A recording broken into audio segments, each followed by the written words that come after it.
అలాగే ఇక్కడ మనకేంటంటే ఇక్కడ మెయిన్ గా శిరస్ అనే అవ్యయము అంతర్ధౌ అంటే ఇక్కడ వ్యవధానం గోపనార్థంలో ఉన్నప్పుడు మాత్రమే గతి సంజ్ఞ వస్తాం. సో అలాగే 1:4:72 విభాషా కృయి. సో ఈ సూత్రానికి మనకి పూర్వ సూత్రమైనటువంటి తిరసు అంతర్థం అన్నది అనువృత్తిలోకి వస్తుంది.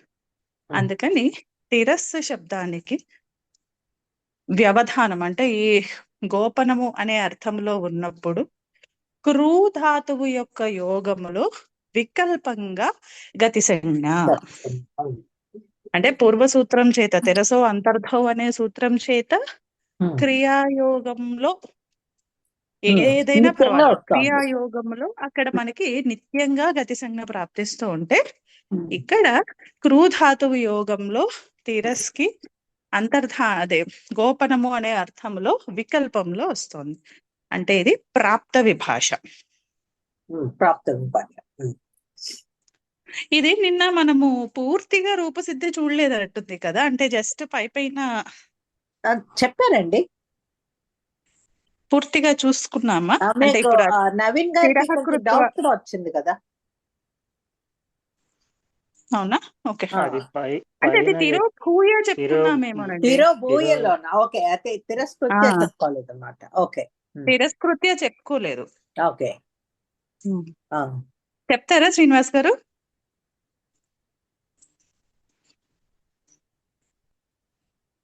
శ్రీనివాసరావు గారు మళ్ళీ మీట్లో బిజీగా ఉన్నట్టు. ఓకే, తిరః కృత్వా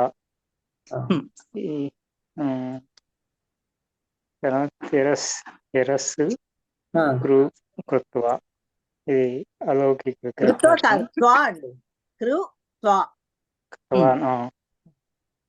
కృత్వా. ఇది విభాష కృయి అనే సూత్రం చేత దీనికి సమాస సంజ్ఞ తత్పురుషం. కదండి, విభాషా కృయి అనేది గతి సంజ్ఞ విధాయక సూత్రం. ఓ సరే, తిరస్సుకి గతి సంజ్ఞ వస్తుంది అనమాట వికల్పంగా. తిరస్ శబ్దానికి గతి సంజ్ఞ. అలానే ఇక్కడ మనం గుర్తుపెట్టుకోవాల్సింది ఏంటంటే, అంటే మనం ఇక్కడ విగ్రహవాక్యంలో చూపించట్లేదు కానీ ఇక్కడ గోపనము దాచడము అనే అర్థంలో ఉంది అని మనము గమనించుకోవాలి.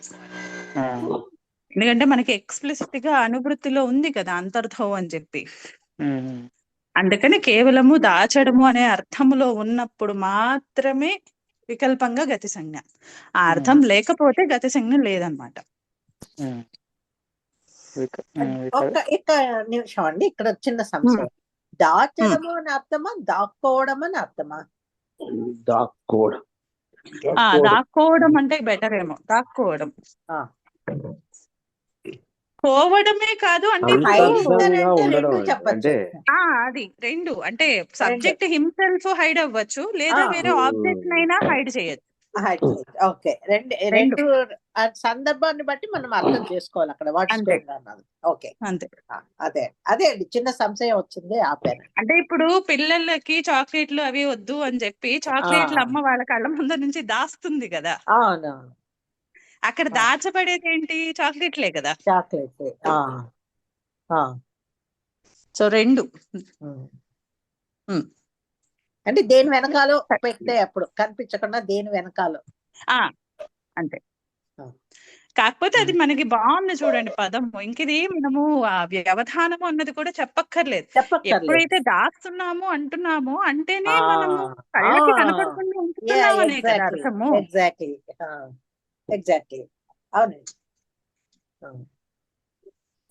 విభాష కృయి అనే సూత్రం చేత తిరస్ శబ్దానికి వికల్పంగా గతి సంజ్ఞ. తిరస్ తర్వాత ఉన్నప్పుడు చెప్తున్నారు గతి సమాసం అని కూడా చెప్పారు. అంటే మనకి వికల్పంగా అన్నారు కాబట్టి ఇప్పుడు మీ ప్రక్రియ రెండు కింద అయిపోతుంది కదా. ఒకటి గతి సంజ్ఞ పొందినప్పుడు ఏం జరుగుతుంది అదే చెప్తున్నారు కదా. ఇప్పుడు గతి సంజ్ఞ పొందింది, గతి సమాసం అంటే కుగతి ప్రాదయ అనే సూత్రం చేత ఈ ఉమ్, సముదాయానికి సమాస సంజ్ఞ మరియు తత్పురుషము. ఉమ్, అప్పుడు తిరస్సు కృ ఈ అథవా ఆ, సమాసే అది సమాసే అనైపూర్వే. అనయపూర్వే ముందర ప్రాతిపదిక సంజ్ఞ కూడా తెచ్చేసుకుని అప్పుడు ఆదేశం. ఆ, కుగతి ప్రాదయ అనే సూత్రం చేత సమాస సంజ్ఞ. ఉమ్, తర్వాత కృత్కదిత సమాసాచ్య అనే సూత్రం చేత ప్రాతిపదిక సంజ్ఞ. ఉమ్, తర్వాత సమాసే అనైపూర్వే ఓ లెప్. ఓ లెప్. లెప్ అనే సూత్రం చేత ఈ అథవా ప్రత్యయ స్థానంలో లెప్ ఆదేశము. ఉమ్, తర్వాత తిరస్సు కృ లెప్ లెఫ్ట్ ఉమ్, అనుబంధ లోపాలు చేయగా యా మిగులుతుంది. ఉమ్, తిరస్సు కృ యా. ఉమ్, ఇక్కడ తత్వా స్థానంలో లెప్ ఆదేశం అనేది స్థానివత్ భావం చేత ఉమ్. స్థానివద ఆదేశో అనల్విదౌ అనే సూత్రం చేత సూత్రం ఇక్కడ చేత స్వాస్థానంలో వచ్చినటువంటి ల్యప్కి స్థానివద్ భావం ఉంటుంది. స్థానివత్ భావం ఉంటుంది. అప్పుడు తిరస్సు కృ యా అని ఉండగా ఉమ్, అది హ్రస్వస్య. హ్రస్వస్య ప్రతికృతి ఉమ్, అనే సూత్రం చేత తుకాగమము. ఉమ్, అప్పుడు తిరస్సు కృత్ యా ఉమ్, తిరస్సు కృత్య అనే ఉమ్. రూపం వస్తుంది. ఇక్కడ మనకి మళ్ళీ త్రిపాది కార్యాలు వస్తాయి సంహితలో. తిరస్సు అన్యతస్యాం. ఇదే అండి టైటిల్ ముందు ఇదే ఫస్ట్ కాదండి, ఫస్ట్ చూడండి. రుత్వం చేయాలి కదా. ముందర పద సంజ్ఞ తెచ్చుకోండి అక్కడ. తిరస్ అంటే ఇది అవ్యయం. అవే. అలా అనుకున్నా ఇప్పుడు మనము అది అవ్యయం అయినప్పటికీ అవ్యయాదాత్ ఉపహాని లుక్ అయిపోయినా సరే అక్కడ ప్రత్యయ ప్రత్యయ లోపే ప్రత్యయ లక్షణం. అందుచేత అక్కడ అది సుప్తినంతం పదంతోనే అక్కడ పద సంజ్ఞ ఉంటుంది కంపల్సరీగా. తిరస్సుకి పద సంజ్ఞ ఉంది కాబట్టి పదాంతంలో ఉన్న సకారానికి ససజీషోరు అనే సూత్రం చేత రుత్వ ఆదేశము. అప్పుడు తిర రు కృత్య. ఇప్పుడు రు స్థానంలో కరవసానియో విసర్జనీయ సూత్రం చేత విసర్గాదేశము. అప్పుడు స్థిరః కృత్య. ఇప్పుడు మనకు ఉత్సర్గ ఏమొస్తుంది? తిరసు అన్యతరస్యం బాధకు. మామూలుగా విసర్జనీయస్య సహ సూత్రం చేత విసర్గ స్థానంలో సకారాదేశం రావాల్సి ఉండదా? తిరసు అన్యతరస్యాం అనే మధ్యలో ఇంకొకటి ఉంది, అంటే ఏం ఆర్డర్ లో నేర్చుకుంటాం కదా అన్నట్టు అంతే. ఉత్సర్గ విసర్జనీయస్య సహ. తర్వాత ఈ విసర్గకు పరంగా క ఖ ప ఫ అవి ఉన్నప్పుడు కుప్పో కప్పౌచ అనే సూత్రం చేత ఇక్కడ వికల్పంగా జిహ్వామూలీయ విసర్గ ఆదేశం వస్తూ ఉంటే ఇప్పుడు దాన్ని బాధిస్తూ తిరసు అన్యతరస్యాం. రెండు సూత్రాలను బాధిస్తూ తిరసు అన్యతరస్యాం సూత్రం చేత వికల్పంగా విసర్గ స్థానంలో సకారాదేశం. అభావంలో అన్యతరస్యాం కదా, మరి ఇప్పుడు సకార అభావంలో జిహ్వామూల్యమే ఉండాలి కదండి. అందుకనే మనము ఆ బాధకాలు వరుసగా చెప్పుకోవాలన్నమాట. లేకపోతే ఇప్పుడు మనకి డౌట్ వస్తుంది కదా, తెరసో అన్యతరస్యాం అన్నప్పుడు సకారం ఓకే, మరి ఇప్పుడు అన్యతరస్యాంలో అభావంలో అంటే ఇక్కడ సకారాదేశ అభావంలో ఏం రావాలి అంటే అది ఏ సూత్రాన్ని అయితే బాధించి వచ్చిందో అదే ప్రవర్తించాలి కదా. ఇక్కడ మనకి ఆ ల్యాడర్ లో, అందుకని ల్యాడర్ ఇంపార్టెంట్ అన్నమాట. ఇప్పుడు మనకు ఆ ల్యాడర్ లో ఏమైంది, ఫస్ట్ విసర్జనీయస్య సహా ఉంది, దానిని కుప్పో కహ్పౌచ బాధించింది. ఆ కుప్పో కహ్పౌచని తిరసు అన్యతరస్యాం బాధించింది. కాబట్టి ఎప్పుడైతే తిరసు అన్యతరస్యాం ప్రవర్తించటం లేదో అప్పుడు ఏది రావాలి, ఇమీడియట్ గా కుప్పో కహ్పౌచ అనే రావాలి. అందుచేత దానికి అక్కడ వికల్పంగా జిహ్వమూలీయ విసర్గ వస్తుంది, అంటే అర్థ విసర్గ. ఉమ్, మరి ఇప్పుడు అది వికల్పం కదా, అది కూడా. ఉమ్, మరి ఆ. దాని అభావంలో ఇంకా అక్కడ మరి మళ్ళీ ఆ. వెనక్కి వెళ్ళడానికి స్కోప్ లేదు, అంటే మళ్ళీ సకారం వచ్చే స్కోప్ లేదు. ఆ. ఉమ్, అందుకని విసర్గ విసర్గలాగానే ఉంటుంది అనమాట. ఓ. అంటే తెరసో అన్యతరస్యాంతో సకారాదేశము, సకారాదేశ అభావంలో కుప్పోహ్ కహ్ పౌచ అనే సూత్రంతో జిహ్వామూలీయ విసర్గ, ఆ దాని యొక్క అభావంలో విసర్గ స్థానంలో అంటే విసర్గే ఉండిపోతుంది అంతే. ఉమ్, మూడు. అండ్ ఇంకొక పాయింట్ కూడా ఇచ్చారండి, తిరసో అన్యతరస్యం గతి సంజ్ఞ ఉన్నప్పుడే. అది ఎందుకో కొన్ని విషయాల్లో కాంట్రవర్షియల్ గా ఉందండి అది, అందుకని చెప్పి ఇంక నేను అది టచ్ చేయలేదు. అదే అంటే ఎందుకంటే అది కాచీకా వాళ్ళైతే క్లియర్ గా చెప్పేస్తున్నారు ఇది కేవలం గతి సంజ్ఞ ఉన్నప్పుడే అని. కాకపోతే మనకి రూపాలు చూడండి, ఇప్పుడు తిరస్కరోతి అంటున్నాం కదా, అవును, రిజెక్షన్ కి కూడా, అంటే ఇప్పుడు అనాదరం చేయటంలో కూడా మనం వాడుతున్నాం కదా, మరి తిరస్కారం అక్కడ సకారాదేశం సకారమే ఓకే కనిపిస్తోంది కదా, అంటే అక్కడ అసలు మామూలుగా అయితే మరి కనిపించకూడదు కదా. ఇప్పుడు ఈ సకారాదేశం అసలు లేదనుకోండి, ఏమవ్వాలి అక్కడ, అయితే తిరహ కరోతి ఉండాలి, లేదా తిరహ కరోతి అవ్వాలి. అర్థ విసర్గ ఉండాలి, లేదా మామూలు విసర్గ ఉండాలి, సకారం రాకూడదు కదా మరి. జిహ్వామూల్యమైన విసర్గైనా జిహ్వామూల్యమైన ఉండాలి, సకారం వచ్చే ఛాన్సే లేదు. ఓకే.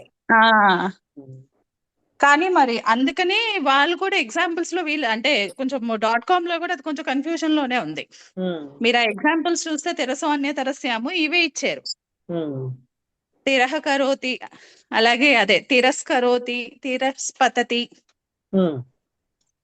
అలా తింగులతో రూపమే ఇచ్చారు, కానీ అక్కడ గతి సంజ్ఞ గురించి వాళ్ళు ఎగ్జాంపుల్స్ లో మాట్లాడట్లేదు.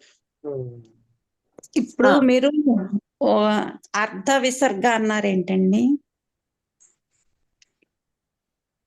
జిహ్వామూలీయ విసర్గ జిహ్వామూల్యమేనండి. ఉపద్మనీయం గురించి చెప్తున్నారు. అంటే దాన్ని అంటే ఏమో రాంగ్ ఏమో తెలియదు, కాకపోతే అది కొంచెం అర్ధ విసర్గ అని అయితే కొన్ని చోట్ల విన్నాను నేను, అందుకని.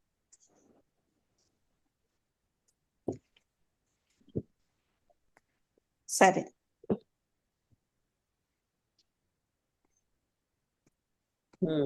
తిరస్కారోతే అక్కడ క్రూ ధాతువే కదా. క్రూ ధాతువే, అక్కడ అర్థం చెప్పట్లేదు చూడండి, అక్కడ ఈ దాపరికం అనే అర్థంలో ఉంది అని స్పెషల్ గా మెన్షన్ చేయట్లేదు వాళ్ళేమి. అవును అవునవును, దాపరికం అన్న అర్థం ఉన్నప్పుడే దీనికి ఉన్నప్పుడే మరి సూత్రం గతి సంజ్ఞ రావాలి కదా, ఫస్ట్ ఆఫ్ ఆల్ సంజ్ఞ రావాలి. అందుకని ఎందుకో కొంచెము అవునులేండి, అదే కాంట్రవర్షియల్ గానే ఉంది. లాస్ట్ లో చెప్పాం కదా, తిరస్కారం అంటే పరాభవము అనే అర్థంలో. అంటే మాధవస్తు అన్నారు అంటే అలా ఎవరైనా ఇది అంటే ఇది హాఫ్ ఆఫ్ లాగా ఉందండి. ఇప్పుడు కొంతమంది చెప్తున్నారు, ఇప్పుడు ముఖ్యంగా ఈయన పేరు తీసుకున్నారు కాబట్టి మాధవాచార్యులు గారు ఇలా చెప్పారు, ఆయన ప్రయోగం అలా ఉంది. ఓకే. ఇంకెక్కడైనా ఇలాంటి ఇది తిరస్కారం అన్నది చాలా మంది చాలా వాడుతున్నాం కదా, అంటే లౌకికంగా మనం వింటూ ఉంటాం కానీ ఇప్పుడు నిన్న జోషి గారు అన్నట్టు ఎక్కడైనా కావ్యాలలో ప్రయోగం ఉందా అది చూడాలి మరి, దానికి ఆయనే కొంచెం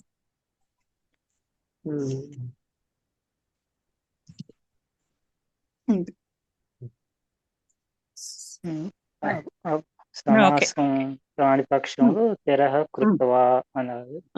తిరహ కృత్వా అంతే అండి. మళ్ళీ రెండు అక్కడ కూడా కదా సంహిత, తిరస్ తిరస్ విసర్గ సకారం. అంటే అక్కడ కూడా మళ్ళీ ఈ సకారము కాస్త రుత్వ విసర్గలు అయ్యి మళ్ళీ విసర్గ నుంచి ఉపద్మానీయము వికల్పంలో, కాబట్టి తిరహ కృత్వ తిరహ కృత్వ రెండు రూపాయలు. జిహ్వామూల్య విసర్గ, విసర్గ ఒకటి. అది వికల్పం అని చెప్పారు కాబట్టి అది జిహ్వామూల్యం. ఆ, దాని జోలికి వెళ్ళను, ప్రొనౌన్సియేషన్ జోలికి వెళ్ళను, నేనైతే వెళ్ళను. లేదు. ఓకే. సో ఇప్పుడు నెక్స్ట్ది 1473. ఇది హాయిగా స్ట్రైట్ ఫార్వర్డ్ గా ఉంటుంది. ఉపాజే అన్వాజే, ఉపాజే అన్వాజే రెండు కూడా అవ్యయాలన్నమాట. విభక్తి ప్రతిరూపక అవ్యయాలు ఇవి కూడా. అలాగే అనువృత్తిలోకి క్రియాయోగే గతి విభాష క్రుయి. అందువల్ల మనకు తెలిసింది ఏమని, ఇక్కడ క్రూ ధాతు విషయంలో ఉపాజే అన్వాజే అనేటటువంటి అవ్యయాలకు వికల్పంగా గతి సంజ్ఞ. ఇక్కడ మనకి అర్థం ఏం చెప్పట్లేదు వాళ్ళు, అంటే కేవలం ఈ అర్థంలోనే ఇది తెలుస్తున్నప్పుడే అలాంటిది ఏమీ లేదు. సో బై డిఫాల్ట్ ఈ రెండు అవ్యయాలు కూడా క్రూ ధాతు యోగంలో గతి సంజ్ఞని పొందుతాయి. సో ఇప్పుడు వాటి అర్థం ఏంటి? ఉపాజే అన్వాజే అన్న వాటికి అర్థము ఎంపవర్మెంట్ అన్నమాట. అంటే కొద్దిగా దుర్బలులకు బలం చేకూర్చడం లేదా వాళ్ళకి సహాయం చేయటం. ఆ అర్థంలో ఈ రెండు అవ్యయాలు కూడా వాడతాం మనం. సో ఇప్పుడు ఆ అవ్యయాలు ఎప్పుడైతే క్రూ ధాతు యోగంలో ఉంటాయో అప్పుడు వాటికి ఉపాజే అన్వాజే అనే సూత్రం చేత వికల్పంగా గతి సంజ్ఞ.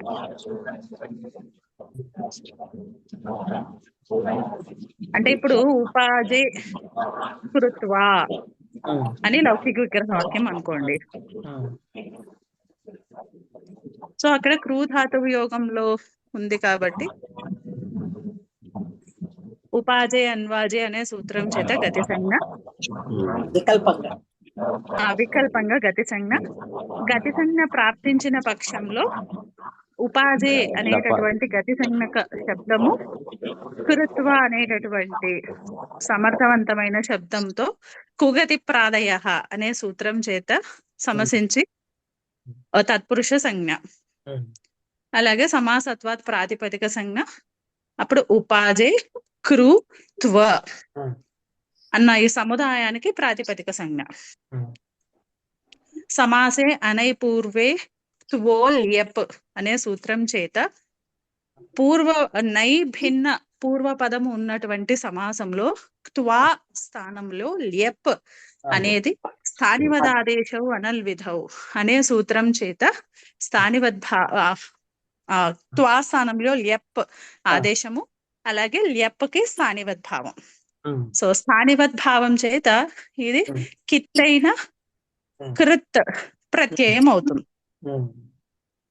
అలాగే త్వా తోసున్ కసునః అనే సూత్రం చేత త్వాంతము అవ్యయ సంజ్ఞను పొందుతుంది. అలాగే ఆ అవ్యయ సంజ్ఞ కూడా ల్యబంతానికి ప్రాప్తిస్తుంది స్థానివద్భావం చేత. సో అప్పుడు ఉపాజే క్రూ, మళ్ళీ తర్వాత మనకి ల్యబంతం వచ్చిన తర్వాత తుగాగమము, ఇంకా ఉపాజే కృత్య అనేటటువంటి ప్రాతిపదిక. ఇక్కడ ఉపాజే అన్వాజే అన్నా కూడా రెండిట్లకి మీనింగ్ ఒకటే అర్థం, ఇంకా వేరే అర్థం కూడా లేదు. అంటే భిన్నార్థాలు ఉన్నటువంటి అవ్యయాలు కావు. కోశాన్వేషణలో చూస్తే ఇదొక్కటే అర్థంలో ఉన్నాయి అవి. అందుకని కేవలము క్రూ ధాతువు ఉంటే ఇలా వస్తుంది. అందుకని ఇక్కడ మనకి సమాసం ప్రాప్తించినప్పుడు ఉపాజే కృత్య. అలాగే ఇది వికల్పంగా గతి సంజ్ఞ కాబట్టి గతి సంజ్ఞ అభావంలో మనకి ఉపాజే కృత్వా అని ఉంటుంది. అలాగే అన్వాజే కృత్వా, అన్వాజే కృత్య. ఇది కేవలము జస్ట్ మనం ఒకటే గుర్తుపెట్టుకోవాల్సింది ఇందులో. ఉపాజే అన్వాజే అనేటటువంటి అవ్యయాలు, వాటి అర్థం ఏంటి అంటే దుర్బలులకు బలము ఇవ్వడం, బలం చేకూర్చడం లేదా వాళ్ళకి సహాయం చేయటము, చేయూతనివ్వడం అనే అర్థంలో. అంతే. ఆ అర్థములో ఈ రెండు ఉంటాయి, అవే అర్థాలు అంతే, ఇంకా నానార్థాలు లేవు వీటికి. సో ఆ అర్థాలలో ఉన్నటువంటి ఉపాజే అన్వాజే అవ్యయాలకు క్రూ ధాతువు యోగంలో వికల్పంగా గతి సంజ్ఞ. అంతే.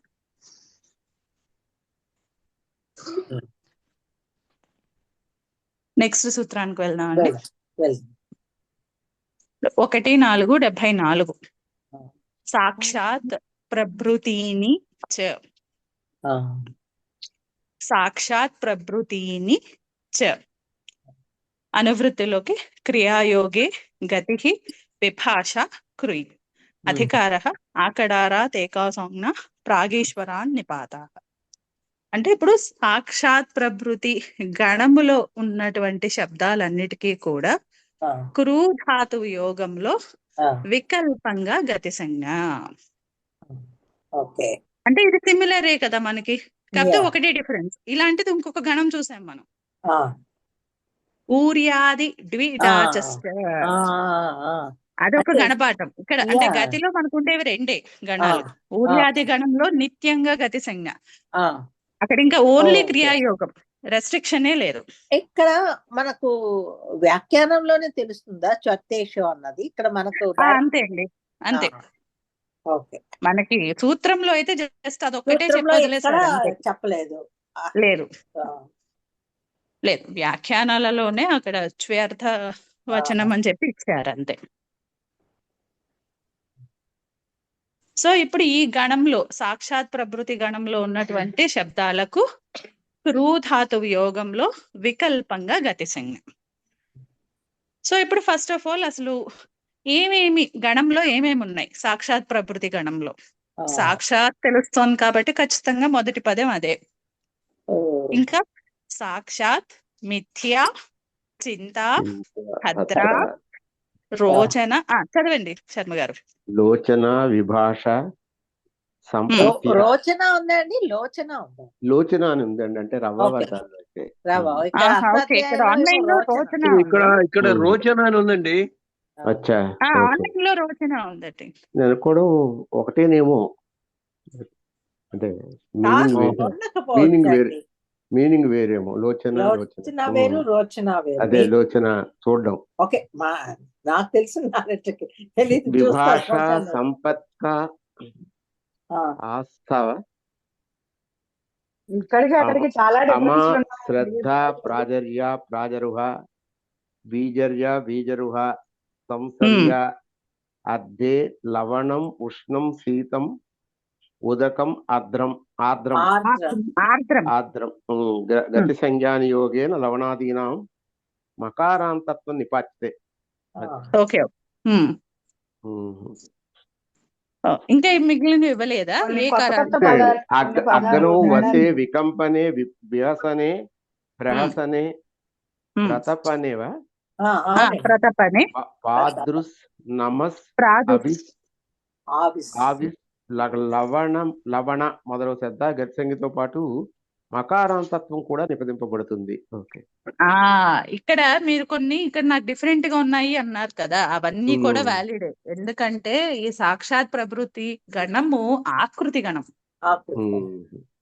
అందుకని ఇప్పుడు మీకు కొత్తగా కనిపించేవి అవి వ్యాలిడ్. ఇక్కడ ఆన్లైన్ లో ఉన్నవి అంటే ఇప్పుడు మనం 2 యాడ్ చేసుకోవాలన్నమాట, ఆకృతి గణం కాబట్టి. సో ఇప్పుడు ఈ గణం చూస్తే మనకి ఏం తెలుస్తోంది? సాక్షాత్ తకారాంతం, ఈ మిథ్య, చింత, భద్ర, రోచన లేదా మీరు లోచన, ఆస్థ, శ్రద్ధ, ప్రాజర్య, ప్రాజరుహ, బీజర్య, బీజరుహ, సంసార్య, అవన్నీ ఆకారాంతాలుగా శబ్దాలు. ఇప్పుడు మకారాంతాలు చూద్దాం. లవణం, ఉష్ణం, శీతం, ఉదకం, ఆర్ద్రం. ఇవి మనకి బాగా డిఫరెన్స్ తెలుస్తాయి చూడండి. కానీ నిజంగా మనకి లౌకికంగా ఇవన్నీ మకారాంతాల. లవణ శబ్దము అకారాంతం కదా, ఇవన్నీ అకారాంతాలే లౌకికంగా. కానీ ఈ గణంలో ఇక్కడ మకారాంతంగా నిపదించారన్నమాట. అందుకని ఇవి స్పెషల్ మకారాంతాలు అయ్యాయి. అంటే ఇప్పుడు ఈ గణంలో ఉన్నాయి అని చెప్పి మనము సమాసం చేసినప్పుడు అక్కడ లవణం అనే ఉండాలి కానీ లవణ అంటే లవణ ఉండదు. ఉండకూడదు. ఓకే. అవి ఈ 5 గురించి గుర్తుపెట్టుకోవాలి.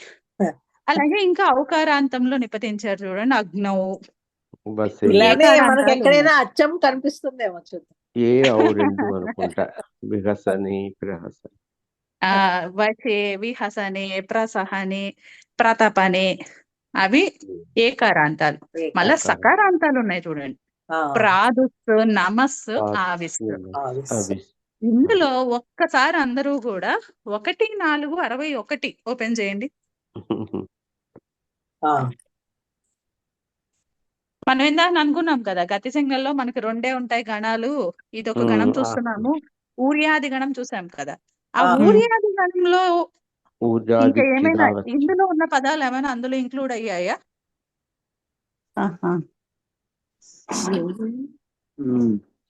చదువుదాం. ఆవిస్ కనిపిస్తోందండి చూడగానే, బై గ్లాన్స్. ఆవిస్ కనపడుతోంది. ఓకే, ఇంకా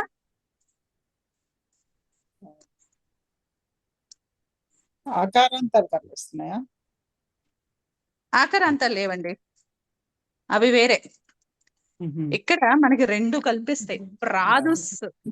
ప్రాదిస్, ఆవిస్, ఈ 2 సకారాంతాలు. అంటే ఇప్పుడు మరి అక్కడ ఊర్యాది గణంలో కూడా పఠించబడింది కదా ప్రాదుస్సు, ఆవిస్. ఇక్కడ కూడా అవే రూపాలు కదా. అంటే ఇప్పుడు వీటికి ఇది మనకి ప్రాప్త విభాష అని చెప్పచ్చా? అప్పుడు ఊర్యాది గణంలో ఉన్నప్పుడేమో అక్కడ ఊర్యాది చ్వీడాచష్ట అనే సూత్రం చేత అక్కడ నిత్యంగా గతి సంజ్ఞ కదా, నిత్యంగా గతి సంజ్ఞ. ఇక్కడేమో సాక్షాత్ ప్రకృతి నీచ అనే సూత్రం చేత సాక్షాత్ ప్రకృతి గణములో పఠించబడిన ప్రాతుస్సు, ఆవిస్కి ఇక్కడ వికల్పంగా యోగములో విభాష వికల్పంగా వస్తాను. అంటే మిగిలిన వాటికి ఎక్కడా ప్రాప్తం లేదు, మనకి ఇంకెక్కడ గణం అంటే ముందర గణాల్లో ఎక్కడ లేవు. అక్కడ అప్రాప్త విభాష ఉంది. ముందర ఎక్కడ మిగిలిన అర్థౌ, అర్థే, అగ్నౌ, లవణం అలాంటివన్నీ ఉన్నాయి కదా, అవి ఎక్కడా కూడా ఈ గణంలో కాదు, ఎక్కడా చెప్పబడలేవు. అవి ఇప్పుడు కొత్తగా చదువుతున్నాం కదా మనము. సో వాటన్నిటికీ కూడా గతి సంజ్ఞ ప్రాప్తి లేదు. ఈ సూత్రం చేతనే వికల్పంగా ప్రాప్తించింది. అంటే వాటికేమో అప్రాప్త విభాష ఉంది.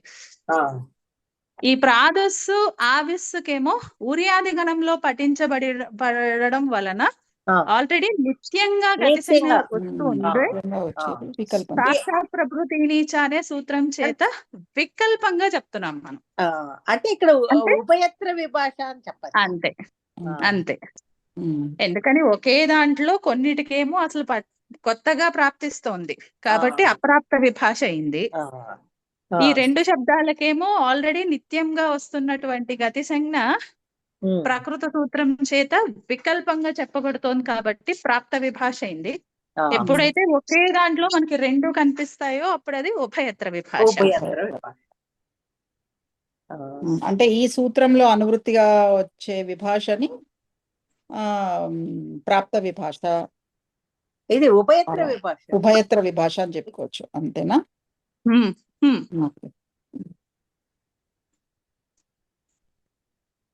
సో ఇప్పుడు మనం ఇక్కడ ఇలాంటిదే ప్రథమ చరమ తయాల్పార్థ నేమాకి ఇది ప్రాప్త విభాష. మిగిలిన వాటికన్నిటికీ అందులో ఉండే మిగిలిన శబ్దాలు అప్రాప్త విభాష. అందుకని అది ఉభయత్ర విభాష. వరకు కారకాలు చూసుకున్నాం కదా, అక్కడ కూడా వచ్చింది హృక్రోర్ అన్యతరస్యాం. నిజంతము గతి అదేంటిది గత్యార్థక ధాతువులకు నిజంతంలో ప్రయోజక కర్తకి కర్మ సంజ్ఞ విధిస్తూ అక్కడ మనకి ఈ అక్కడ ఆల్రెడీ హృ ధాతువుకి గత్యార్థం కదా, అందుకని అక్కడ నిత్యంగా వస్తూ ఉంటే ఈ హృక్రోర్ అనే తరస్యాం అనే సూత్రం చేత వికల్పంగా కర్మ సంజ్ఞ వస్తుంది. ఇక్కడ డివి చేయట్లేదు కానీ ఒక చిన్న ఇదే అండి, నా అబ్జర్వేషన్ అది కరెక్టేనా అనేది. ఆదినిష్ఠుడవహ ఉంది చూడండి, అక్కడ మనము సహచరిత అసహచరిత యోహో సహచరిత శైవ గ్రహణం అన్నది పరిభాష మనం అక్కడ ప్రవర్తిస్తుంది కదండి. టు డూ నీ కదండి. ఉమ్, ట్యూని టవర్గం కింద ఎందుకు తీసుకోకూడదు అంటే ఇంతే కదా. డి నీ అవి ఆ, వర్ణ సముదాయాలు కదా. ఉమ్, అదే అందుకని అక్కడ సహచరిత అవును. సహచరిత యోగకు ఉదాహరణ కింద అది కూడా చెప్పచ్చు. అవునండి, అదే అవును. లేకపోతే గుర్తొచ్చింది, correct. ఆపి మరి లేకపోతే చెప్పుకుంటాం. అది చుట్టూ లాగానే అయిపోతుంది కదా ఇంకా.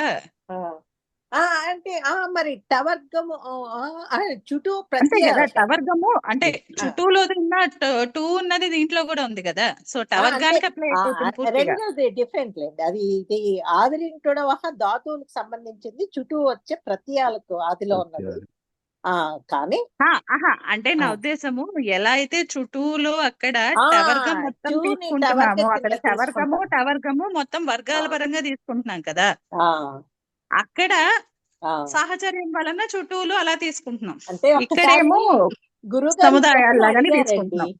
ఈ ప్రశ్న అడిగారు, మరి ఉమ్, టవర్గ కింద ఎందుకు తీసుకోకూడదు అని. నేనేమో ఈ పరిభాష నాకు అప్పుడు తెలియదు, కానీ ఇలా అని ఎక్స్ప్లెయిన్ చేశాను అనమాట. డి నీ వచ్చి మరి అవి వర్ణ సముదాయాలు కదండి, వాటితో పాటు ఉంది కాబట్టి ట్యూన్ మనము అలాగ వర్ణ సముదాయం కింద తీసుకోవాలని గురువు గారు మెచ్చుకున్నారు. కానీ అప్పుడు ఈ పరిభాష తెలియదు. ఇది పదమంజరిలో బాగుంటుందండి ఇచ్చారు ఆ చూడండి. పరిభాష. అంటే ఎన్ని రకాలుగా ఎన్నిసార్లు వస్తుందో అసలు కదండి. సాహచర్యం. సాహచర్యం పదమంజరిలో ఇచ్చారండి. సాహచర్యాత్ అని ఇచ్చారు. ఎందుకంటే ఇది అలా చెప్పే వైలేట్ చేయాలి కదా, లేకపోతే ఇప్పుడు బ్రహ్మర్ గారు అన్నట్టు అక్కడ ఆదర్నీటుడవహాలో టూని ముఖ్యంగా అక్కడ టవర్గా మొత్తం తీసుకోవచ్చు కదా. బాగుంది, ఓకే. అది ఇలా నేర్చుకున్నది ఎక్కడ కనిపిస్తే అక్కడ అప్లై చేస్తే పరిభాషలు కూడా బాగా అర్థం అవుతుంది. Please go head. సో ఇప్పుడు దీనికి వచ్చేద్దాం. 1-4-60 సో ఇప్పుడు ఈ గణంలో ఏంటి చూసుకున్నాము, ఇక్కడ ఏ శబ్దాలు ఉన్నాయి, వేటికి అప్రాప్త విభాష అవుతోంది, ఎక్కడ ప్రాప్త విభాష అవుతోంది, ఉభయత్ర విభాష ఎలా అయింది, ఇవన్నీ అర్థమైంది. అసలు ఇప్పుడు మనము ఏ అర్థంలో వీటికి చెప్తున్నాము అంటే ఇప్పుడు సాక్షాత్ కృత్వా అని చెప్తామా మనము? అంటే ఇప్పుడు లౌకిక విగ్రహ వాక్యము రాయాలి అంటే మనకి కాంటెక్స్ట్ తెలియాలి కదా. ఇప్పుడు చింత ఉంది అంటే ఏంటి, బాధ ఉన్నప్పుడే బాధను కలిగించి అనే అర్థంలో వస్తోందా? అంటే ఏ అర్థంలో మనకి క్రూధాతు ఉపయోగించినప్పుడు అక్కడ ఏ అర్థంలో గతి సంజ్ఞ వస్తోంది అన్నది మనకు తెలియాలి కదా. సో ఇప్పటి వరకు మనం దాన్ని చేయలేదు. అంటే ఇందాక వ్యాఖ్యానంలోనే తెలుస్తుంది అని అనుకున్నాం కదా. అంటే ద్వి అర్థములో సాక్షాత్తు ద్వి ప్రత్యయమి పరంగా ఉంటే అది ఆటోమేటిక్ గా గతి సంజ్ఞ నిత్యంగా వస్తుంది, అప్పుడు ప్రాబ్లం లేదు. ద్వి అర్థములో అన్నారు, అది ఎలా చెప్పాలండి అప్పుడు విగ్రహ వాక్యము?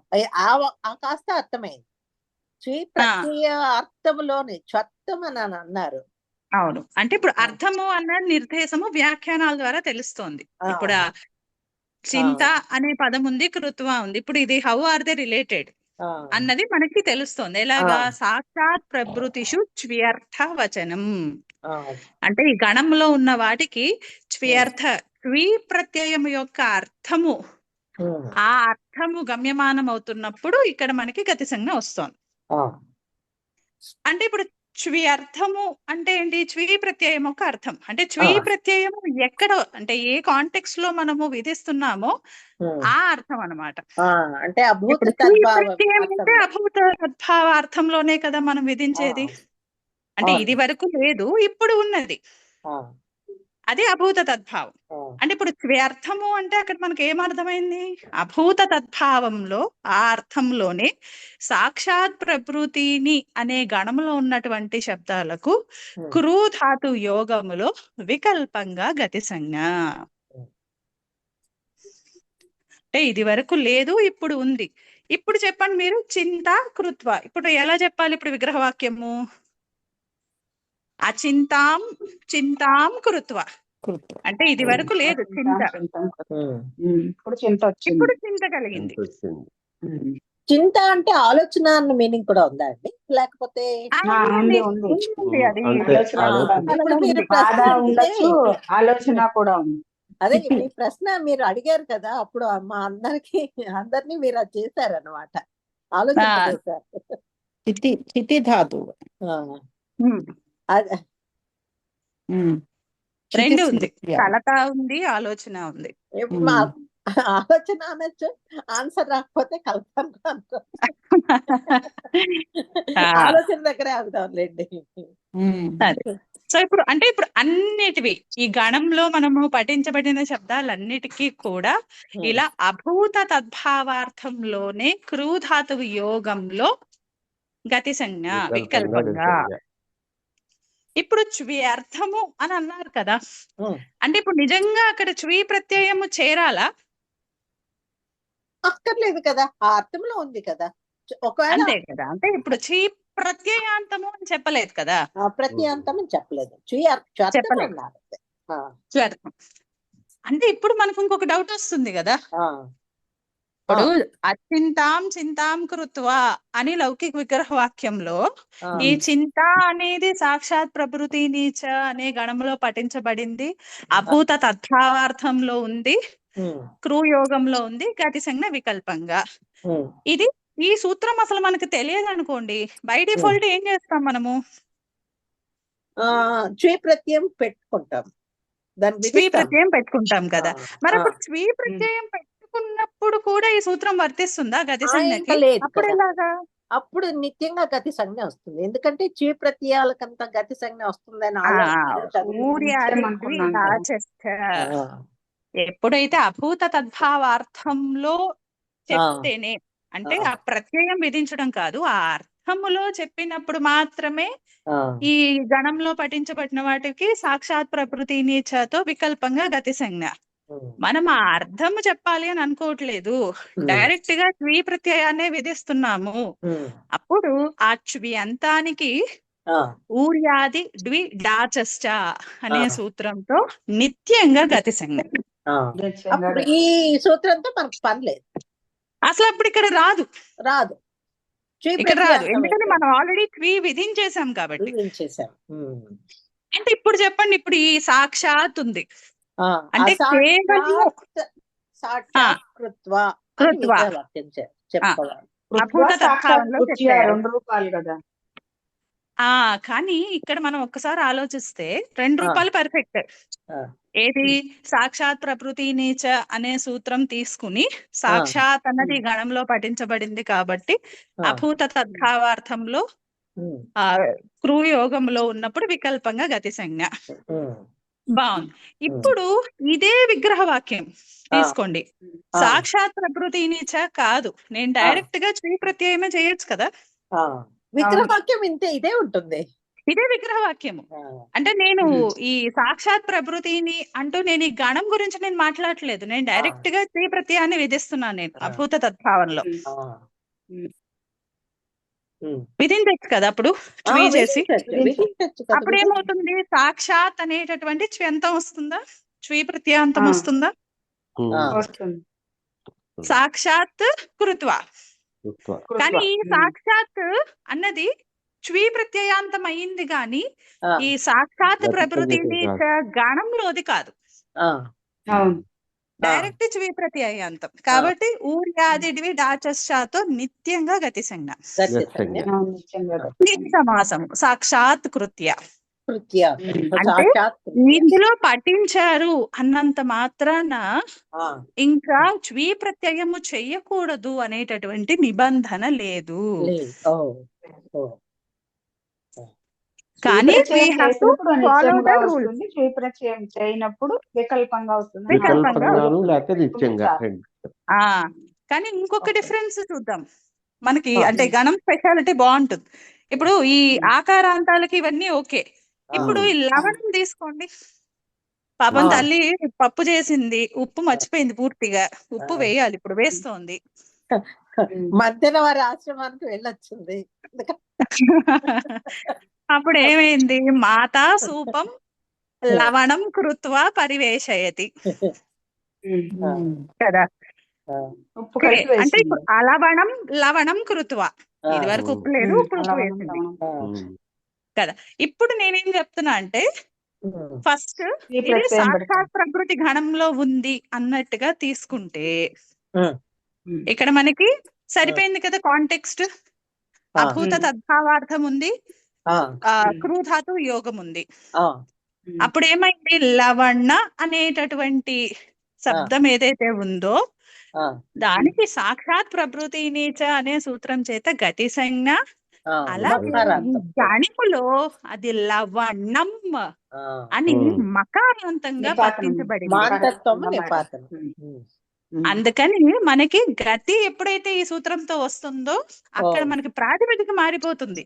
అప్పటి వరకు ఉన్న అకారాంత ప్రాతిపదిక కాస్త మకారాంత ప్రాతిపదిక అయిపోతుంది.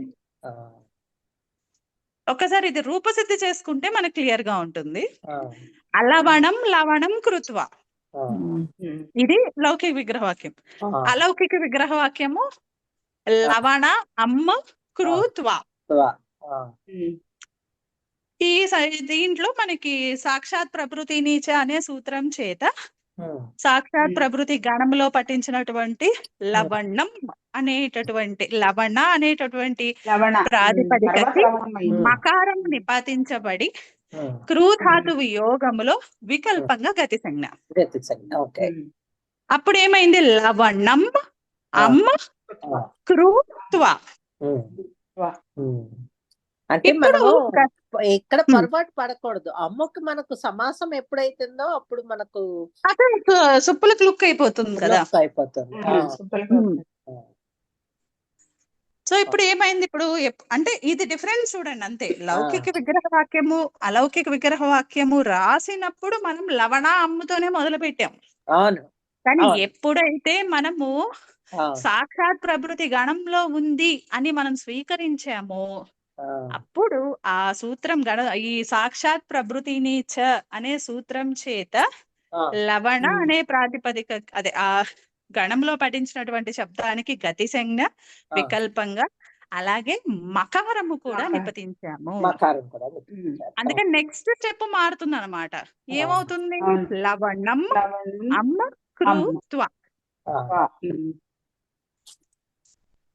సో ఇప్పుడు మనకి నాకు గతి సంజ్ఞ వచ్చింది కాబట్టి నెక్స్ట్ స్టెప్ కుగతి ప్రాదయతో సమాసము, సమాసత్వ ప్రాతిపదిక సంజ్ఞ, ప్రాతిపదిక తర్వాత సుప్పులకు లుక్ అయిన తర్వాత మనకి లవణం కృత్వ కృత్వ. ఇప్పుడు ఆదేశము వ్యబాదేశము, అప్పుడు లవణం కృత్య. ఇప్పుడు ఈ లవణం ప్రత్యయం లోపించినప్పటికీ ఇది ప్రత్యయ లోపేపి ప్రత్యయ లక్షణంతో దీనికి సుప్తినంతం పదంతో పదసంజ్ఞ. మకారాంత పదాంత మకారము, మోనుస్వారతో అనుస్వారము, తర్వాత పదాంతస్య పదాంతస్యతో వికల్పంగా పరసవర్ణము. అంటే లవణ్ అదే కవర్గ పంచమాక్షరంతో ఒకటి, అనుస్వారంతో ఒకటి, 2 రూపాలు. ఏది గతి సంజ్ఞ ప్రాప్తించినప్పుడు. ఇప్పుడు వికల్పంగా గతి సంజ్ఞ కదా సాక్షాత్ ప్రభృతి నీచతో. గతి సంజ్ఞ అభావంలో లవణం కృత్వ. అక్కడ కూడా గతి సంజ్ఞ లేకపోయినా ఈ సూత్రంలో మనం ఈ గణంలో ఉన్నట్టుగా తీసుకున్నాం కాబట్టి నిపతనం అన్నది కామన్ అన్నమాట. కామన్ గా ఉంటది. లవణం కృత్వ, మళ్ళీ అక్కడ కూడా మనకి మోనుస్వార అలాగే వాపదాంతస్యతో వికల్పంగా పరసవర్ణం. సో ఇప్పుడు మళ్ళీ ఇంకొక చిన్నది చూద్దాం. ఇప్పుడు అలవణం లవణం కృత్వ, నాకు ఈ అర్థం కాదు, నేను డైరెక్ట్ గా చ్వీ ప్రత్యయాన్నే పెడతాను, విధిస్తాను నేను. అప్పుడు ఏమైపోతుంది, అది మామూలుగానే వస్తుంది. స్వీ ప్రత్యయాంత రూపం ఏమవుతుంది, లవణం లవణం కృత్వ. లవణం రాదు, మకారం నిపతించబడదు కదా. కాదు మకారం నిపతించబడదు, అదంతా ఓకే. కానీ అలవణం లవణం కృత్వ అన్న దాంట్లో ఆ లవణ శబ్దానికి ఆ లవణ అమ్మ అనేటటువంటి సుబంతానికి ఇప్పుడు మనము చ్వీ ప్రత్యయాన్ని చేర్చినప్పుడు రూపం ఏమొస్తుంది? లవణి ఈకారం అని వస్తుంది వస్తుంది కదా, కదా. లవణీకృత్య, లవణీకృత్వ. లవణీ దీర్ఘం కదా, లవణి, లవణి, లవణీకృత్య. లవణి. లవణీకృత్వ తర్వాత లవణీకృత్య. ఇంకా అక్కడ కృత్వ ఎందుకు వచ్చింది? ఎందుకు రాదు? అయితే గతి సమాసం అయింది కదా. అంటే సమాసం అక్కడ నిత్యం కదా, నిత్యం కదా. ఓకే, నువ్వు అక్కడితో ఆపేయకూడదు కదా. లవణీకృత్య అని ఆపడానికి లేదు, సమాసం చేయాల్సిందే, నిత్యం అక్కడ. కాబట్టి లవణీకృత్య అంటే ఇప్పుడు ఈ మూడు అర్థాలు ఒకటే కదా. లవణీకృత్య అని చ్వ్యంతం ఉన్నప్పటికీ లవణం కృత్వ అని సమాసము చేయకుండా గతి సంజ్ఞ అభావం, సాక్షాత్ ప్రకృతి గణంలో అని చెప్పుకుంటున్నాము కానీ అక్కడ గతి సంజ్ఞ అభావం, అప్పుడు రూపం, అప్పుడు అర్థము. అలాగే సాక్షాత్ ప్రకృతిని గణంలో ఉంది, గతి సంజ్ఞ వచ్చింది అన్నప్పుడు వచ్చినటువంటి రూపము లవణం కృత్వ కృత్య. ఈ మూడు రూపాలు ఉన్న మొత్తం మూడిటికి అర్థాలు ఒకటే కదా. అంటే ఈ గణంలో చ్వ్యర్థంలో చెప్పాలి అన్నంత మాత్రాన చ్వీ ప్రత్యయము నిషేధించినట్టు కాదు. ఎక్కడైనా యాజ్ అప్లికబుల్ యథేచ్ఛగా అక్కడ మనము ఈ గణంలో చెప్పబడిన వాటన్నిటికీ కూడా చెప్పచ్చు. కానీ అక్కడ ఒరిజినల్ గా ఏదైతే ఈ గణంలో ఎక్స్ట్రాగా నిపతించారో ఆ నిపతనాలు ఉండవు. ఇక్కడ మనకి మకారం ఒక్కటే నిపతించినట్టుగా చెప్తున్నారు కదా. ఇప్పుడు ఇందాక శర్మ గారు చదివారు లవణం, ఉష్ణం, శీతం, ఉదకం. అంటే వాటికి చ్వీ ప్రత్యయం పెట్టుకున్నప్పుడు రూపం కొంచెం డిఫరెంట్ గా వస్తుంది. ఆ డైరెక్ట్ గా సాక్షాత్ ప్రభృతిని చేతో చేస్తే డిఫరెంట్ గా వస్తుంది. అర్థాలు మాత్రం అన్నిటికీ ఒకటే. ఇప్పుడు వేడిగా లేదు, అశీతం శీతం కృత్వా. చ్వ్యంతంలో పెట్టినప్పుడేమో శీతీకృత్య అని వస్తుంది. అదే సాక్షాత్ ప్రభృతిని చేలో ఉంటే శీతం కృత్వ కృత్య రెండు వస్తాయి. నిత్యంలో అయినట్టయితే స్థితి. అంటే ఇక్కడ మనకి అంటే గుర్తుపెట్టుకోవాల్సింది ఏంటంటే ప్రొహిబిషన్ లేదు, అర్థవచనము అని మాత్రమే చెప్పారు కానీ రీప్లేస్మెంట్ అని కాదు. కాబట్టి చ్వీ ప్రత్యయం విధిస్తే గనక ఈ సూత్ర పరిధిలోకి రాదు. ఊర్యాదిడ్వి డాచస్త అనే సూత్రం చేతనే గతి సంజ్ఞ, నిత్యంగా సమాసం, నిత్యంగా గతి సంజ్ఞ, నిత్యంగా సమాసం. అలా కాదు ఈ సాక్షాత్ ప్రభృతిని ఈ గణంలో ఉన్నట్టుగా తీసుకున్నాము అంటే ఈ ప్రకృతి సూత్రం చేత అప్లికబుల్. అంటే అక్కడ ఇప్పుడు ఇందాక మీరు గణపాఠంలో చదివారు కదా, ఇది నిపతించారు అని. ఆ రూల్స్ ని ఫాలో అవుతూ మనము గతి సంజ్ఞ విధించాలి అంతే.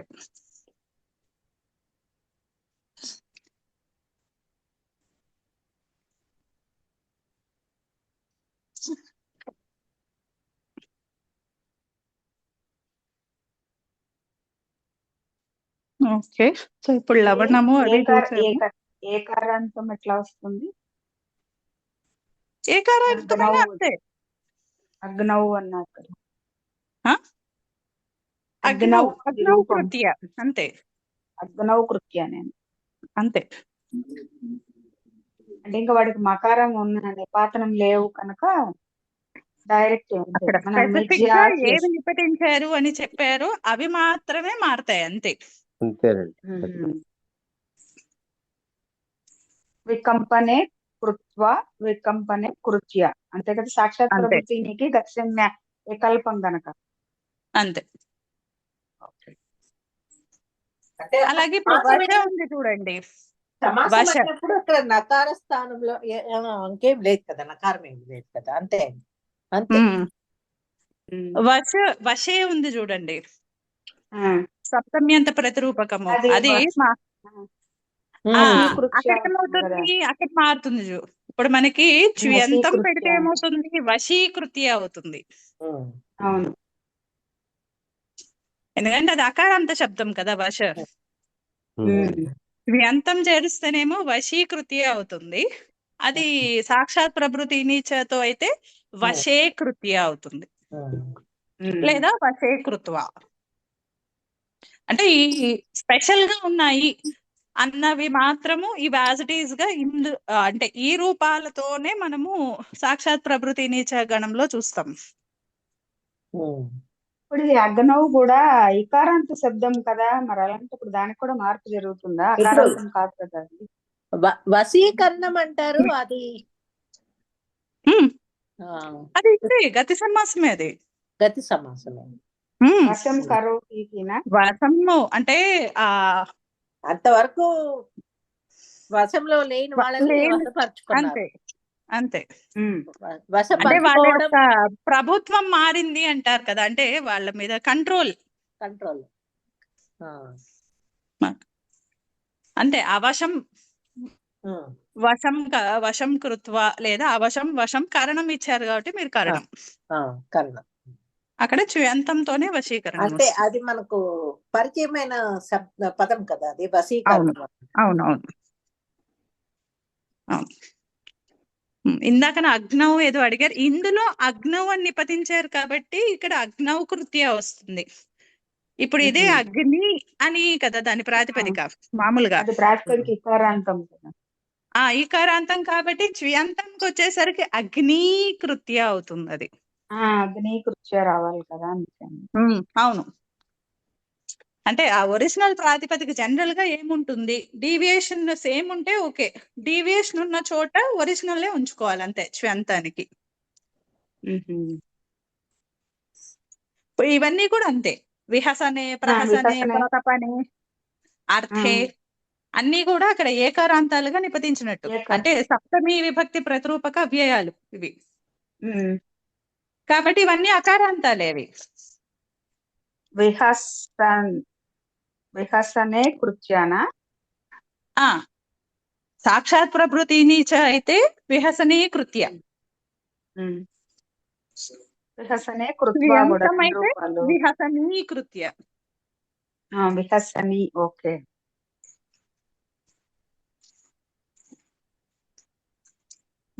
విహసన అనే రూపం కదా అకారాంతం గనక విహసని కృత్య. అంతే.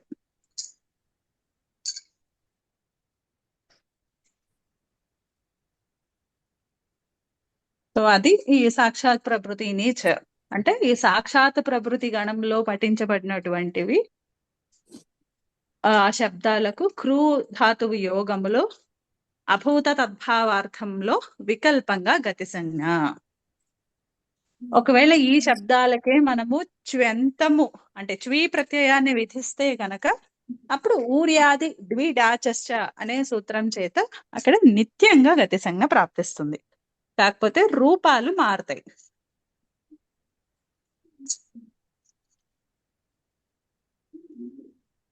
ఓకే, నెక్స్ట్ సూత్రం చూద్దామండి. 1475 అనత్యాధాన ఉరసి మనసి. అనత్యాధానే సప్తమి ఏకవచనం, ఉరసి మనసి ప్రథమాది వివచనం. అనువృత్తి క్రియాయోగే గతి విభాష క్రుయి అధికార ఆకడారాత్ ఏకా సంజ్ఞ ప్రాకడార ప్రాగీశ్వరా నిపాతాః. సో అంటే ఇప్పుడు మనకి రెండు చెప్తున్నారు ఇక్కడ, ఉరసి మనసి. ఈ రెండు కూడా చూడ్డానికి ఎలా ఉన్నాయి? ఉరస్సు శబ్దము సప్తమి ఏకవచనం లాగా ఉందా?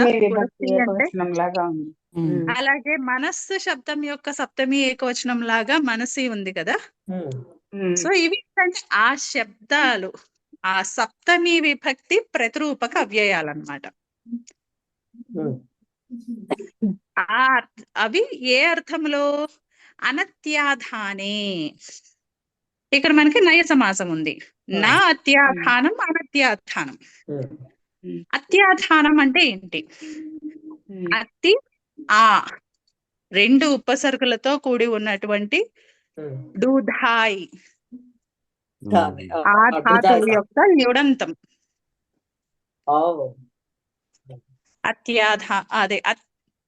అత్యాధానం అవుతుంది. అంటే అర్థం ఏంటంటే ధారణ పోషయోః కాదు, ధారణ పోషయోః ధ్రువ్ కదా, ఇది ధా. తిష్టం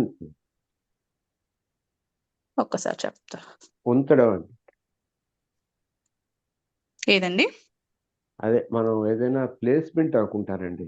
ధారణ పోషణయోః. అత్యాధారం అంటే ధారణ ధాతి ధారణ పోషణ దుదాంగే ధారణ అంతే పోషణ యోగ మీనింగ్ అంతే, ధారణ పోషణయోః ఇది.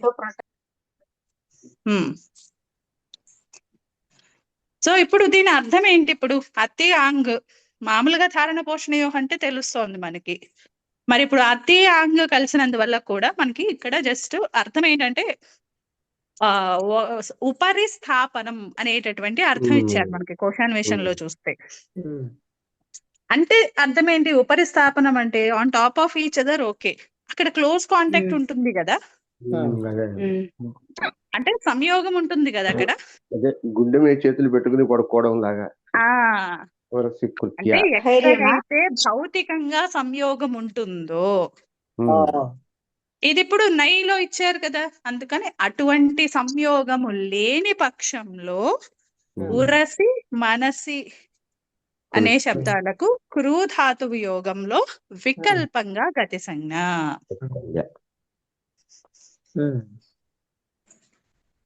ఓకే, మరి ఇప్పుడు మరి చెప్తున్నాం కదా ఇప్పుడు ఏమని, ఫిజికల్ కాంటాక్ట్ అంటే అక్కడ ఉపరిస్థాపనం అని చెప్పారు కాబట్టి ఫిజికల్ కాంటాక్ట్ లేదు, సంయోగం లేదు అంటున్నాం కదా. అసలు దీని అర్థం ఏంటి? ఇప్పుడు ఉరసి అన్నదానికి ఏంటి అర్థము, మనసి అన్నదానికి ఏంటి అర్థము? మామూలుగా విభక్తి అంటే జస్ట్ విభక్తి రూపాల్లో చూసుకుంటే మనకు తెలుసు కదా, వక్షస్థలంపై సప్తమి కాబట్టి. అలాగే మనస్సులో సప్తమి అని తీసుకుంటే, కానీ ఇప్పుడు మనము వీటిని ప్రాక్టికల్ గా అంటే ఈ అనత్యాధానం అని చెప్తున్నాం కాబట్టి ఫిజికల్ గా కాంటాక్ట్ లో లేకపోతే మరి ఇప్పుడు అర్థం ఉండదు కదా, ఇప్పుడు అర్థం వేరే ఉండాలి కదా. ఆ అర్థం ఏంటి అంటే ఉరసి అంటే అభ్యుమ కాదు, అంగీకారార్థం అన్నమాట, అంటే స్వీకరించే అర్థం. యాక్సెప్ట్, ఐ అగ్రీ అని చెప్పడం అన్నమాట. మనసీకృత్య అంటే మనది మామూలుగా మాట్లాడతాం మనం, నిశ్చయం చేసుకున్నాము అని ఆ అర్థంలో ఉపయోగిస్తాం అన్నమాట. అలా ఈ క్లోజ్ కాంటాక్ట్ అన్నది లేనప్పుడు ఉరసి మనసి అనేటటువంటి శబ్దాలకు అంగీకారార్థంలో అలాగే నిశ్చయము అనేటటువంటి అర్థము తెలిసే అర్థంలో మనకి క్రూధాతువు యోగంలో వికల్పంగా గతి సంజ్ఞ. అంటే ఎవరు చెప్తున్నారు, చెప్తుంటే ఓకే సరే ఐ అగ్రీ అని చెప్పి వెళ్ళిపోయాడు అనుకోండి, అక్కడేమి ఫిజికల్ అంటే ఇప్పుడు ఈ ఒకదాని మీద ఒకటి పెట్టడము అంటే ఈ ఉరసికి లిటరల్ గా చెప్తే అక్కడ తల అనే అర్థం కాదనమాట కదా, అక్కడ అంగాన్ని చూపించట్లేదు. ఇప్పుడు మనం అక్కడ అగ్రీ, యాక్సెప్ట్, స్వీకరించడం ఆ అర్థంలో ఉంది కానీ అక్కడ ఈ అంగము అనే అర్థంలో లేదు అసలు. అప్పుడు ఏమైంది? ఉరసి కృత్వా, అది లౌకిక విగ్రహ వాక్యం. ఇక్కడ ఇది మనము అంగము, అక్కడ ఫిజికల్ సంయోగము ఉంది అని చెప్పడం లేదు, ఇక్కడ స్వీకారార్థంలో ఉంది. అలాంటప్పుడు అనత్యాధాన ఉరసి మనసి అనే సూత్రం చేత ఉరసి అనేటటువంటి శబ్దానికి క్రూధాతువు యోగంలో వికల్పంగా గతి సంజ్ఞ.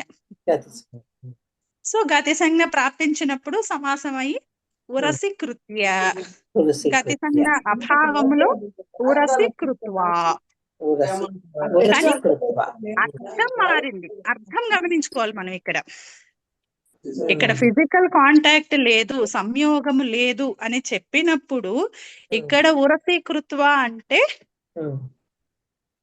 స్వీకరించి, యాక్సెప్ట్ చేసి, అగ్రీ చేసి, I agree to your, agree చేసి అని అర్థం అన్నమాట ఇక్కడ. అదే ఇప్పుడు గతి సంజ్ఞ లేకపోతే అది సాక్షాత్తు స్వీకరించి, గతి సంజ్ఞ ఉన్నా లేకపోయినా ఉన్నా లేకపోయినా కూడా ఉన్నా ఓకే లేకపోయినా ఉన్నా లేకపోయినా కూడా. ఎందుకు కల్పం కల్పం అన్నారు అంటే ఉన్నట్టయితే కదా ఫిజికల్ కదా కాంటాక్ట్, గతి సంజ్ఞ. లేకపోతే కల్పం కాంటాక్ట్ గనుక కానీ ఇంకా కాంటెక్స్ట్ మారిపోదు కదా. ఇప్పుడు మనము అంతే. ఎంటర్ అయ్యే yes. కాంటెక్స్ట్ ఏంటి అంటే, ఇప్పుడు ఒక డిస్కషన్ ఏదో జరుగుతోంది, ఆ టీమ్ లీడ్ ఏమో చెప్పాడు నువ్వు ఇదంతా రేపు ఎండ్ ఆఫ్ ద డే కల్లా కంప్లీట్ అయిపోవాలి అని ఇచ్చాడు. ఇంక ఈయన కామ్ గా వినమ్రంగా దానికి యాక్సెప్ట్ చేసేసి బయటకు వచ్చేసాడు. ఇట్స్ అప్పుడు ఓకే ఏం అని చెప్తాము? చెప్పేసి సహ ఉరరి ఉరసి సహ కృత్వా ఉరసి కృత్వా గచ్చతి, కృత్వా లేదా గచ్చతి. సహ ఉరసి మురసి కృత్య గచ్చతి. కృత్య కృత్య అంటే గచ్చతి. అక్కడ సమాసం, అక్కడ గతి సంజ్ఞ ఉన్నా లేకపోయినా అక్కడ ఉరసీకృత్ ఆ శబ్దాలకు మాత్రం అర్థం వేరు కదా. అక్కడ అర్థము తల పెట్టడం అంటే అసలు ఆ కాన్సెప్ట్ లేదు ఇక్కడ. ఇక్కడ ఎంతసేపు ఐ అగ్రి. Agree. సో ఇప్పుడు అలా కాదు, అక్కడ ఫిజికల్ గా మనం కాంటాక్ట్ చూపిస్తున్నాం, సంయోగం చూపిస్తున్నాం అనుకోండి. ఇప్పుడు ఇందాక చెప్పారు కదా శర్మ గారు, పడుకునేటప్పుడు మనం వక్షస్థలం మీద చేతులను తల పెట్టుకుని మీద పడుకోవడం. వక్షస్థలం మీద చేయబెట్టి నిద్రపోతాం. చిన్నపిల్లలు ఆ పక్కన పడుకోండి, వాళ్ళ కాళ్ళు మీ వక్షస్థలం మీద పెట్టుకొని పడుకుంటారు. ఆ మరి అక్కడ ఏముంది? అక్కడ అగ్రి కాదు కదా, అక్కడ ఏం డైరెక్ట్ గా ఫిజికల్ గా అక్కడ సంయోగం ఉంది, ఉంటుంది. అత్యాధానం ఉంది అక్కడ. అత్యాధానం ఉన్నప్పుడు అసలు గతి సంజ్ఞ ప్రస్తావనే లేదు. ప్రస్తావన లేదు. అందుకనే ఇక్కడ మనకి ఎల్లోలో ఇచ్చారు చూడండి, ఎల్లో కదా ఆరెంజ్ లో, పాణిం ఉరసి కృత్వా చేతే, అంటే చేతిని వక్షస్థలం మీద పెట్టుకుని పడుకున్నాడు. కృత్వావే. కృత్వా అనే అర్థం గమనించాలి ఇక్కడ మనం. ఎందుకంటే ఇందాకన ఉరసి కృత్వ వేరు, ఆ అర్థం ఏంటి? ఒప్పుకున్నాడు, స్వీకరించాడు, ఆ అర్థంలో వచ్చింది. ఇక్కడేమో ఎప్పుడైతే అత్యాధానం అంటే క్లోజ్ కాంటాక్ట్, సంయోగం ఎప్పుడైతే వచ్చిందో ఇక్కడ అర్థము గతి సంజ్ఞ రాదు. వక్షస్థలం మీద పెట్టుకుని అని అంగాన్ని చూపిస్తున్నాం మనం ఇక్కడ. అంటే క్లోజ్ కాంటాక్ట్ ఉన్నప్పుడు అంగాన్ని చూపిస్తాం, ఆ కాంటాక్ట్ సంయోగం లేనప్పుడు వచ్చినప్పుడు మాత్రం అక్కడ సంయోగం ఉందా లేదా అన్నది గమనించుకోవాలి. మనసి దగ్గర గొడవ లేదండి, చూడక్కర్లేదు. మనసి దగ్గర గొడవ లేదు, మనసు దగ్గర ప్రాబ్లం లేదు. ఎందుకంటే అక్కడ ఫిజికల్ కాంటాక్ట్ లేదు కదా, ఉండదు కదా. అందుకని ఓన్లీ మనసీకృత్య లేదా మనసీకృత్వ అంటే మనకు అర్థమైపోతుంది వాడు నిశ్చయించుకుని వెళ్ళాడు అని. ఫిజికల్ గా తగిన గాయం అయితే మానుతుంది కానీ మనసుకు తగిలేది అది కష్టం అంటారు. అక్కడ ఏం లేదు కదా. అదనమాట, అంతే ఈ సూత్రం చెప్పేది. ఉపశ్లేషం అంటే ఇమీడియట్ కాంటాక్ట్. ఓకే, ఉపశ్లేష అంటే ఇప్పుడు ద క్లోజెస్ట్ కాంటాక్ట్. సంయోగము అని కూడా అనొచ్చు కదా. ఇప్పుడు మనము ఆధారాలలో చూస్తాం కదా, ఆధారాధికరణంలో ఔపశ్లేషిక అంటే అంతే, ఇమీడియట్ కాంటాక్ట్. ఇప్పుడు మనము కటే చేతే అంటాము. ఇప్పుడు మనం కూర్చుంటున్నాము, మనము మన శరీరం దానికి ఆనుకుని కూర్చుంటున్నాం కదా కటం మీద, అంటే అక్కడ క్లోజ్ కాంటాక్ట్ ఉంది.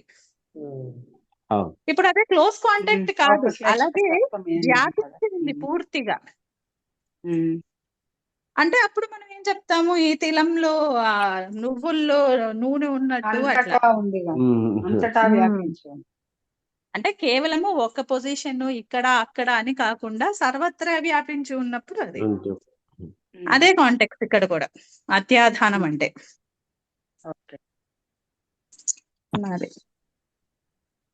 ఓకే, ఇంకా మోస్ట్లీ రేపటితో ఈ గతి కంప్లీట్ చేసేయచ్చు. అప్పుడు ప్రాదులకు ఒక సెపరేట్ గా ఒక రోజు సరిపోతుంది. దాని తర్వాత ఉపపదం మాత్రము 3 రోజులు కావాలి దానికి. ఒక 2 రోజులు మామూలుగా థియరీ, అలాగే ఒక రోజు మొత్తము డిఫరెంట్ ఎగ్జాంపుల్స్ చూద్దాం.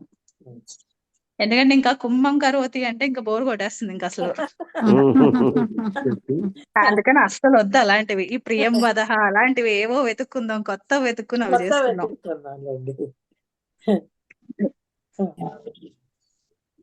కొనేవాడు లేడు, చేయడమే ఉంది.